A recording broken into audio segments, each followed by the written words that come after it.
So we're gonna start underneath the car. To remove that cover that goes up here, you have 4 8mm bolts,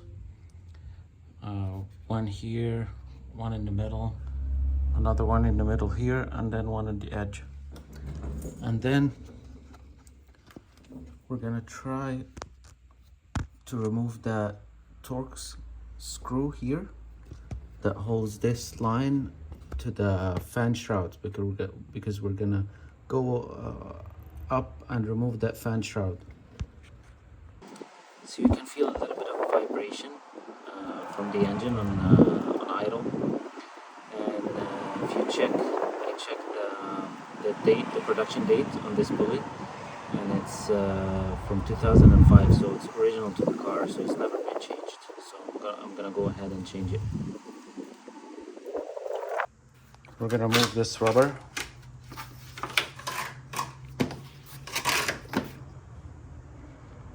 And then we're gonna remove these Torx bolts here and here, so we can remove this so we can have more access to the fan shroud. More T30s here in the middle. You got 3 of them. Then you're gonna remove these plastic fasteners and these radiator retainer from both sides.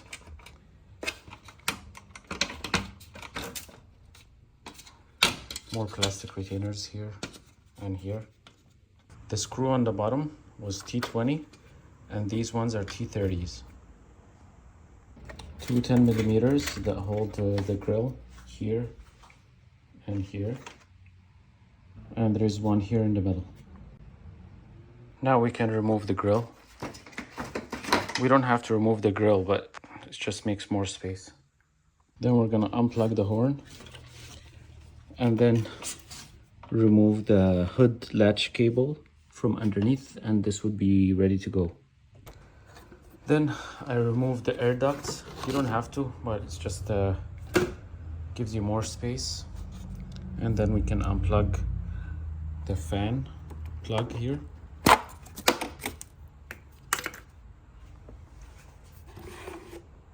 Also remove the other air duct, and then we're gonna remove this retainer clip on both sides, and we're gonna try to wiggle the fan out. Okay, so I have a breaker bar here, and this takes a 27mm, and I have this propped to the floor with a jack handle, and we're gonna try to break it, make sure everything is tight and fits nice, and then we're gonna try to break it. So here's the part number for the crank pulley, 113-030-0103. There are no aftermarket that I know of for the M113K. So I bought it from the dealer. The new one, the markings on the new one is not very clear, but it's good enough, so it's gonna work. You also need this specialty tool. I couldn't find any aftermarket tool, so I had to buy the specialty tool, and part number is 230-589-004000. Okay, this is how it looks. The part number of the regular crank pulley for the naturally aspirated engine doesn't work because it's not deep enough. It's a lot more shallow, so this is deep enough so it can clear. This specialty tool I also bought from the dealer. There are no other way to buy it that I know of. You can make your own special tool, but I just bought it. You also need a crank pulley bolt because it's a one-time use, so we're gonna stretch that. You just put some lube on the bolt here, engine oil or something, when you're tightening it.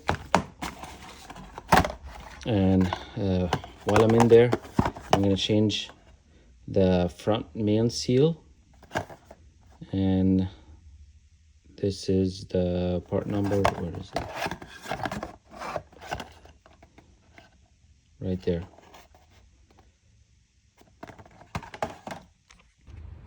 Okay, so I was able to break it with the breaker bar had too much slack, so it wasn't able to give more power. So I have I think this is like a 24-inch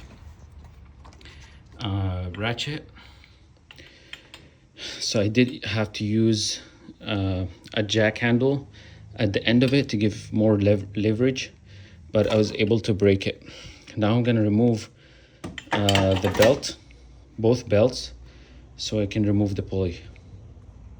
Okay, I was able to get it out after some careful prying from both sides, from up and the bottom.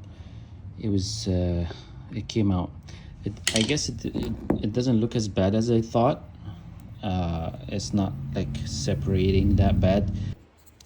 Okay, I was able to pry the front main seal with a pry bar from the edge, and it came out pretty easy. So we're gonna start the assembly process now. Okay, got the front main seal in.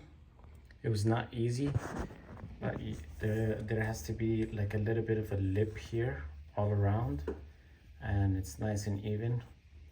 It goes in dry. I used the 1 5/8 socket to get it in, and then use the old seal to drive it all the way in. So I guess that's good enough. Okay, so I managed to get the crank pulley on. There is a key. You have to clock it correctly for it to go on, and slowly you can push it with your hand.